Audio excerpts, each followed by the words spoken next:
Hello, welcome to your latest weekend weather forecast. We are going to see the weather turning much milder, but also wetter and windier as we go through the weekend. Currently, we have high pressure just to the west of the UK. It's this high pressure that has led to the largely fine week, but also brought Arctic air from the north, which is why it's been so cold. As we go through Friday and into the weekend, we are going to see that high pressure shifting a bit more towards the south-southeast of the UK. So we will see a system tracking across northern parts on Friday, bringing some rain, sleet and snow here for a time. Elsewhere, largely fine because of that high pressure. However, as that high pressure shifts towards the southeast of the UK, it does two things. It will allow for weather systems to start to push their way in from the west as we go through Saturday, and it will also lead to a change in our wind direction. The winds will back round from a northerly, which brought the cold Arctic air, to more of a southwesterly, and that's going to lead to milder air coming in, which is why temperatures are really going to rise as we go through this weekend.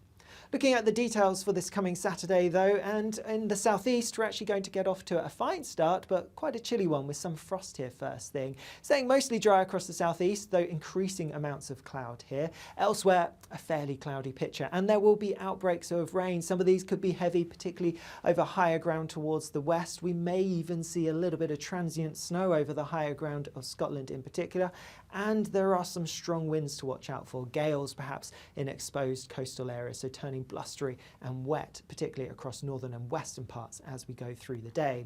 Temperatures will be starting to pick up. In the southeast, still a bit chilly here, so temperatures struggling a little bit, but further north and west, we're likely to get into high single figures, so a little bit higher than they have been recently, although you have to factor in the strong winds and the cloudy wet weather.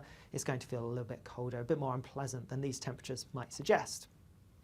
Looking ahead to Sunday, and to understand this a bit better, we need to look at what's happening the other side of the Atlantic. Currently a huge temperature contrast, very cold air across northern parts, and it's this temperature contrast that has driven a strong jet that is going to push its way across the Atlantic as we go towards the weekend and through the weekend itself. That strong jet is then driving a deep area of low pressure that will head towards us as we go through Sunday, bringing some very wet and some very windy weather. Notice still dragging in our air from the southwest, which is why we're going to see things turning even milder as we go through Sunday. But looking at the details, and it's quite a cloudy picture, perhaps some sunshine first of all, but a showery story to start, before then the heavier rain pushes its way in from the west, particularly affecting northern and western parts of the UK on Sunday. We are likely to see some heavy outbreaks of rain and perhaps some snow over the higher ground for a time too. But for most, as we go through the afternoon, even if you stay dry towards the southeast, it is going to be cloudy, and for all of us it is going to be windy too.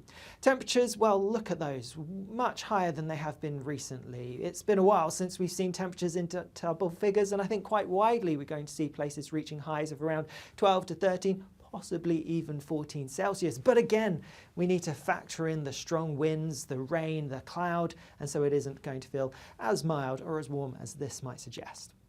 We also need to look at those winds then in a bit more detail. Some strong gusts coming through, particularly as we head through Sunday afternoon, through the evening and overnight into Monday morning. Quite widely we're going to see the risk of gales, even in inland areas, and there is the potential for gusts of around 70 miles per hour in some exposed spots, which is why we do already have a wind warning in force. The wind warning is currently yellow and it covers much of the UK at time of recording, but there is the potential that we may need to escalate this to an amber warning, so it is definitely worth staying up to date. As well as the wind warning, we do also have a number of rain warnings at the moment, because we could see perhaps up to 80 to 100 millimeters of rain building up as we go through Sunday into Monday in some of the wettest places. So again, the wind, the rain, all combined, we are likely to see some pretty disruptive weather as we go through, particularly the latter part of the weekend and into the start of the new working week. It is definitely worth staying up to date with those warnings, as they are likely to get changed as we get nearer the time. But looking further ahead to next week, and there is likely to be another deep area of low pressure that could track in as we go into Tuesday. Doesn't look quite as intense as the feature on Sunday, but nonetheless some very wet and windy weather likely for a time. And then we should start to see higher pressure building towards more southern southeastern parts of the UK, so turning a bit drier there, with the worst of any rain likely to be more towards western, northwestern parts. However, I don't think the rain, once we get through Sunday and Tuesday's features, I don't think the rain will be as heavy as it will have been earlier on. Now, temperatures will be on the mild side, like I showed you, lifting as we go through this weekend and staying mild through much of next week. And while there may be some chillier spells, I think any frost is likely to be isolated if we see any at all, but there could be some overnight fog, particularly where we see the drier weather, the calmer weather towards the southeast. That could allow for some fog patches to develop as we go through the nights. Like I said, those warnings may get changed as we get nearer the time. We could escalate to an amber, so it is definitely worth staying up to date. Bye-bye.